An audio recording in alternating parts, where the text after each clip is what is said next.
So Weighed Down. It wasn't from the very first session we did, was it? It was. I think it was. I feel it was the Thursday night of the first session. I know it was in the morning. It was in the morning one day. I remember there was. It was dark. Yeah. It was. It was. No, trust me. Although it's only works by night, Ferris was definitely there. Yeah. Definitely was dark. I'm not. Maybe it started. I think we did it. I think we did it in I think we did it the second session we were together. Or was the second week or something. Second week. And actually came together really, really quickly, crazy quickly. And the sort of peeled public image drums. And we had a very particular drum sound going on. That's kind of like quite roomy bottom kind of vibe. And that's hard to move. It's like the sort of metal boxy thing. It's hard to move away from. Jar Wobble was definitely one of my favourite bass players. Yeah. Right?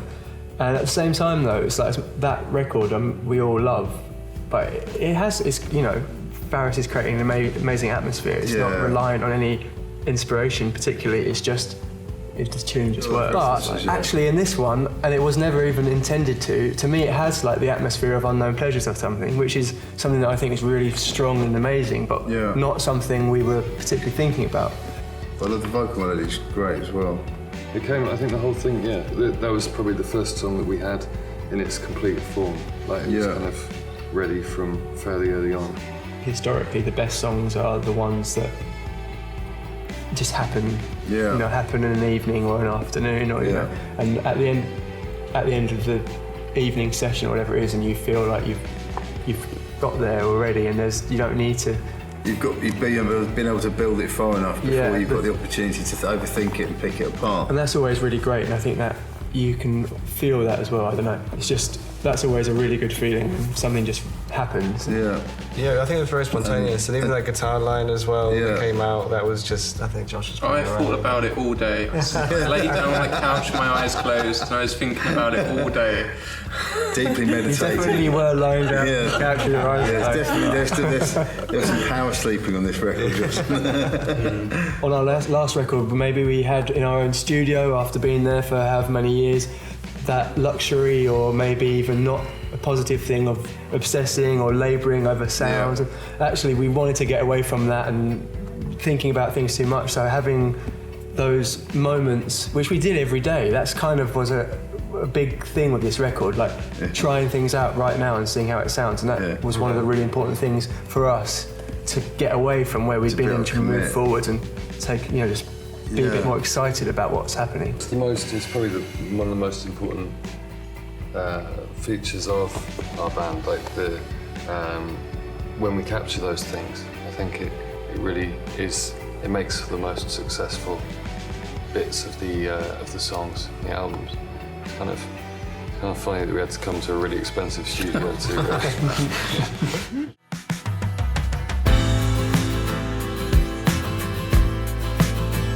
Song Gatherings, I think your first excursion into acoustic guitars, isn't it? Yeah. Pretty much.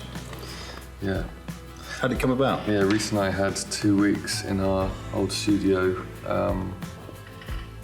playing and singing and trying writing songs that way.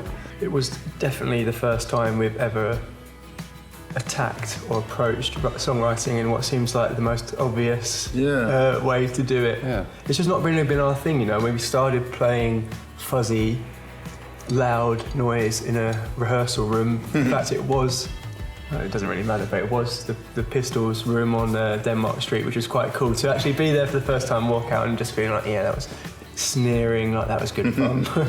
But we'd never ever really sat down and tried to write a song like that, so we thought maybe it would be a good idea to try it. Yeah. I think personally, when you came in and played me all the new demos you'd done, I think that for me was the strongest of the bunch, and definitely for me I think it's the strongest piece of like top to bottom songwriting on the record. Turns out the classic approach actually works. That song kind of gives the record a bit of it's sort of a breather in a way. It has a kind of openness that the record kind of needs at that point. There was so Joe tried some Morricone whistling. We didn't cut them. No, the whistling was great. No, I mean we'll do it live. Don't worry about it. A bit of auto-tune. Well, yeah, exactly. Yeah. I'll give up the drums and stuff. Just do the whistling.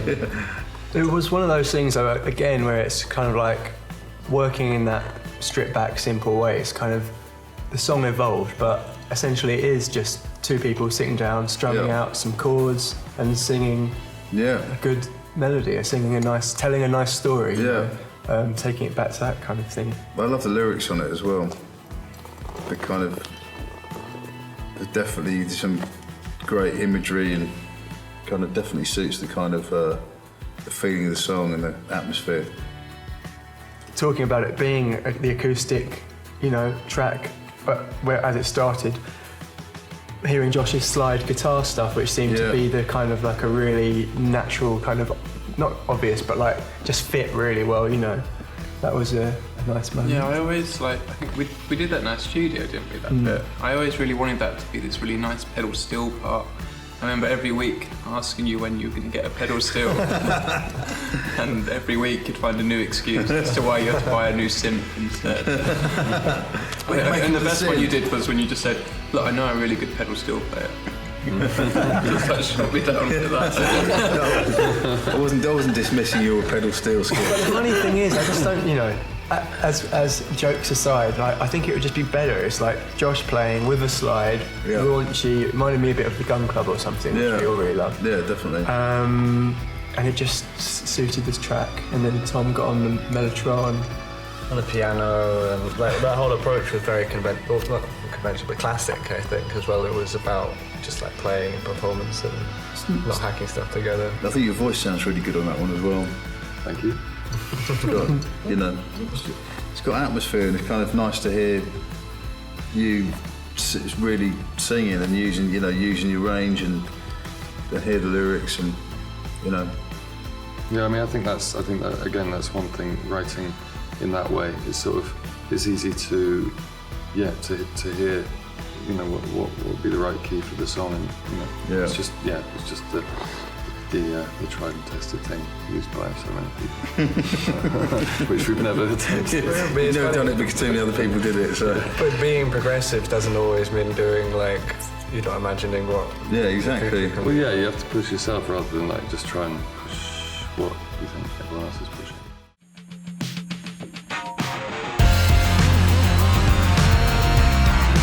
Well Below was kind of, in terms of the vocals, it came out pretty much all in one take. In terms of writing the part, like I kind of just went into the booth and sang something that felt fairly natural, and it just kind of came out in one stream. I like how that track ends. It's the most concise song on the record. It's the shortest on the record, yeah.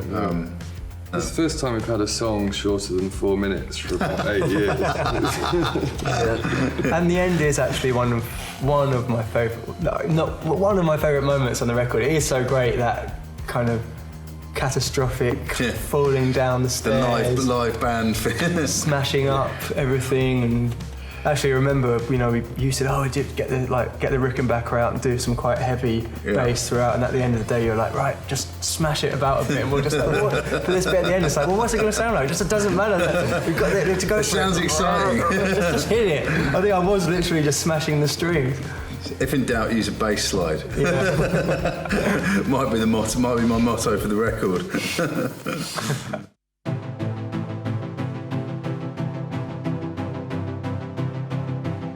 Well, you started that one, Tom, didn't you? Yeah, some chords, messing around with some stuff. It's very old, that one. And left Paris alone with this chord sequence, and I think it was pretty much, you know, that was definitely the basis from it, and we just had to add a couple of movements to it, and that was the tune. Yeah, you know what happened? I think you'd all gone one night, and Faris was like, "Oh, there's a couple of other things you've got floating around that maybe we should look at," and he played me the demo, which was actually, I think you were singing into the microphone and a computer on it, so there's all this kind of surface noise and a click in the background, but there's something about the vocal performance, and you know, obviously you could hear the track coming back through, so it's sort of feedback.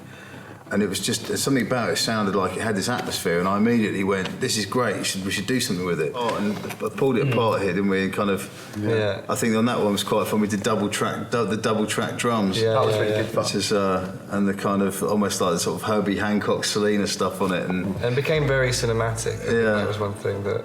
I think it might be my favourite song off the record. Weirdly, Super stereo. just because it's got atmosphere and it feels kind of it feels unexpected. It feels The like an drum interesting entry is one arrangement. of my favourite, definitely one of my favourite moments on the album. Great keyboard line as well. Yeah. But I think it's kind of quite gospel-y at the end. Yeah. The sort of the. It's got quite a spiritual yeah. vibe. In gospel-y in a sort of primal screamadelic way, not. Yeah. Sort of, Also quite a different piece of music for us. And then, you know, compared to worlds and albums we've explored before.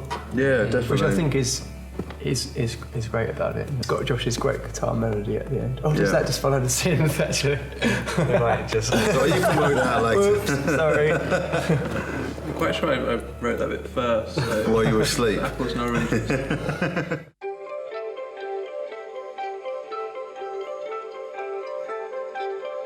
Last but not least, something to remember me by. Yeah. We were kind of getting towards the end of the album, and Faris, you suddenly decided we maybe had overlooked a couple of things, and I think you sat us down and played us a rough demo of that one. But even there was enough on it that I sort of went, yeah, we definitely overlooked this one. You were like, stop every second. Yeah, we need to work on this right now, pretty much. Yeah. We worked so fast on it. I think we were able to kind of get the basis of the idea together within an afternoon, weren't we? Again, like you said earlier, that pretty much. when things happen quickly, it's much easier to engage with it and just trust that it's the right thing to do. It's weird to think that it could have so easily not been on the record. So how did that song start? Because I don't know, was it one of... There was an idea of Reese's that he had, and then I think we just worked on it together, didn't we? Just spent a day just working at us two in the studio, and then I think... Yeah, and then I did my vocals at home. Yeah. Just like And then that was it. Then I think usefully, I think when you sent us all the demos, I think usefully you sent us the one without your vocal on it. I don't know how that. I never had it. I never had the vocal demo with the vocal. But all I'm saying is I'm just glad we got the version with the vocal in the end. I have to say, when I heard that vocal for the first time, I also thought that sounds like a single because you literally put the whole thing down from start to finish. It's difficult when you work on something, even if it is a really strong song, potentially, if you try it a couple of times and it doesn't work, you start to think, you just start Doubt to kind of like, creeps in. you doubt, and then you start to just all kind of collectively lose enthusiasm. And I think it was just, it took you saying, we've got to do this. Yeah. But you knew there was something in it because you would... Yeah, but I didn't think, I didn't think it would end up where it ended. I didn't really, I just didn't really see it. I thought it was cool, but I wasn't sure. Yeah, because we had a few other songs floating around that we were trying to finish, and It had to be like electronic and muscular and kind of... Trance. Yeah, but also influenced by that Chemical Brothers things of things just being powerful, you know, and being instant. And we've had this thing when we've been playing it live, and from the very first bars, people react to it, you know, in a very like clear way and in a group sense as well. You know? Probably the People most just start out of any moving song that we've had, Yeah. considering they haven't heard the recorded version yet. Yeah, exactly. It's been cool playing it, especially in Paris, I think. Yeah, that was the first time we played it live, and You can see the reaction straight yeah, away. and it's weird doing that, you know, weird playing a song for the first time and seeing people react as if they know it, you know, it's strange. I've never actually asked this, and I get to ask all the questions that I should have asked when we were making it. What's the sort of demon scream that happens about halfway through? I think it's just white noise going through. I think going into a reverb and then going to a flanger or something like that. What, like the formula? It makes me smile every time. I can hear it. You know, when we played it in Paris, immediately after that sound, everyone kind of really politely. That also wasn't there for a while, and I was really glad it came back. I thought it had been kind of wasn't there. filtered out. I thought there had been some kind of decision, and I remember being, can we just put that sound back in? There's demon noise. I think it was also the fact that the whole thing had been because it's quite level, you know, it plays it quite cool. Yeah. To then get to that point where it just goes like, that creates that moment, and that was something that I think I never really got until you just said it in the studio. You've got to have moments for people to latch onto and to like make it something interesting. And I think, you know, the whole time we've known each other, there had been a thing of like, if a piece of music had been exciting, often it is due to one moment in the track or something special that happens, but we never put a name to that. Yeah. And then as soon as it had a name, it Magic seemed moments. completely obvious that, you know, you need to create these like events, you know, that are fun and that you look forward to. And I love that whole section. For me, just sort of reminds me of loads of kind of early 80s, late 70s, early 80s downtown New York records like Conk or like. Oh yeah, great. It's kind of, you know, this weird, you know, like no wavy kind of thing, which I think is interesting. That it's kind of maybe in some ways the most pop moment that you've had as a band, but then there's this huge pop moment in the middle that just goes right back to your roots, kind of. I think that's good. I think that's a great. Again, that's like the duality of the whole album. How are we going to end this? Over and out. There you go. Punch the producer.